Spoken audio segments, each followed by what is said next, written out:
दोस्तों, पहलगांव का वो हमला जिसमें हमारे निर्दोष 26 भाई मारे गए, उस हमला ने भारत के 145 करोड़ लोगों के हृदय को झकझोर कर रख दिया था।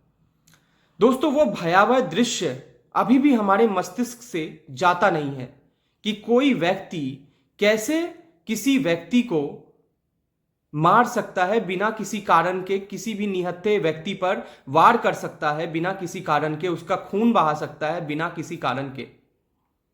ऐसी भी क्या दुश्मनी है भारत से और भारत के लोगों से, भारत के नागरिकों से, कि आप बार बार भारत के नागरिकों पर, भारत में आए हुए पर्यटकों पर, कश्मीर बदल रहा है। कश्मीर में 370 हटने के बाद में उसका दृश्य बदल रहा है। वहां पे लोग, पर्यटक देश विदेश से घूमने के लिए आ रहे हैं, उसकी सुंदरता का लुत्फ उठाने के लिए आ रहे हैं।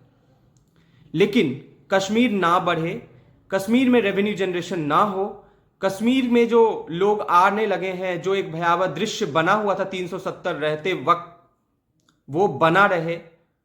इस सब को बरकरार रखने के लिए पाकिस्तान अपना जोर लगा रहा है। वो अपने आतंकवादियों को फंडिंग कर रहा है ताकि वो कश्मीर में आके यहाँ पे दंगे फसाद करे और लोगों में डर, वो डर जो 370 जब था तब जो डर था, वो डर फिर से स्थापित कर सके। दोस्तों, पहलगांव का हादसा एक बस 26 लोगों के मृत्यु की कहानी नहीं है, बल्कि मां भारती के सीने में घोपा हुआ खंजर की कहानी है।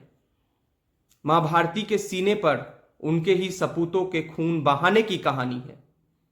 मां भारती को रुलाने की कहानी है।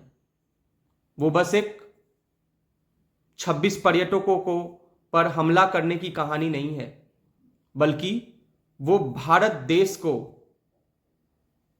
एक तरह से कह सकते हैं कि भारत देश पर, भारत के 145 करोड़ जनसंख्या पर हमला करने की कहानी है। खून बस उन 26 भाइयों की नहीं बही है, बल्कि 145 करोड़ देशवासियों का खून बहा है उसमें। भले ही खून उन 26 भाइयों का बहा हो, भले ही उन्हें गोली से दाग दिया गया हो, लेकिन वो दर्द 145 करोड़ जनसंख्या महसूस कर पा रही है। भारत की 140 करोड़ लोग, भारत के 140 करोड़ लोग उसे महसूस कर पा रहे हैं। दोस्तों, पहलगांव का हादसा ऐसा प्रतीत होता है मानो हम अपने देश में भी सुरक्षित नहीं है। पाकिस्तान हमें सुरक्षित रहने नहीं देना चाहता, कश्मीर को वो सुरक्षित नहीं रहने देना चाहता, बल्कि कश्मीर को वो एक खत्म कर देना चाहता है, उसकी सुंदरता, उसकी वैभवता को खत्म कर देना चाहता है। मैं सरकार से विनम्र निवेदन करना चाहता हूं कि सरकार जो भी फैसला लेगी, हम उसमें सरकार के साथ हैं। हम सरकार के साथ कंधे से कंधे मिलाकर इस जंग में शरीक होने के लिए तैयार हैं।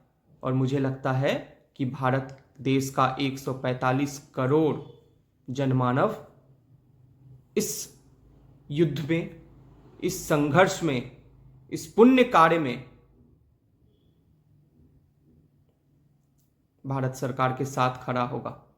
अन्य दल, विभिन्न पार्टियां सब साथ आकर इस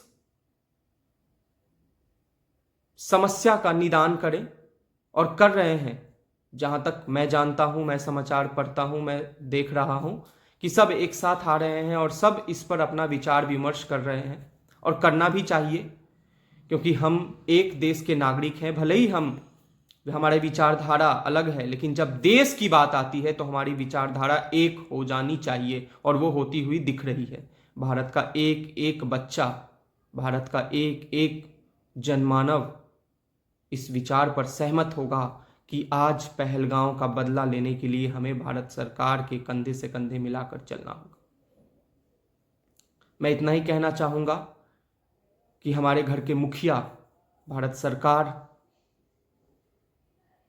जो भी फैसला लेगी, हम उसमें अपना योगदान देने को तैयार हैं।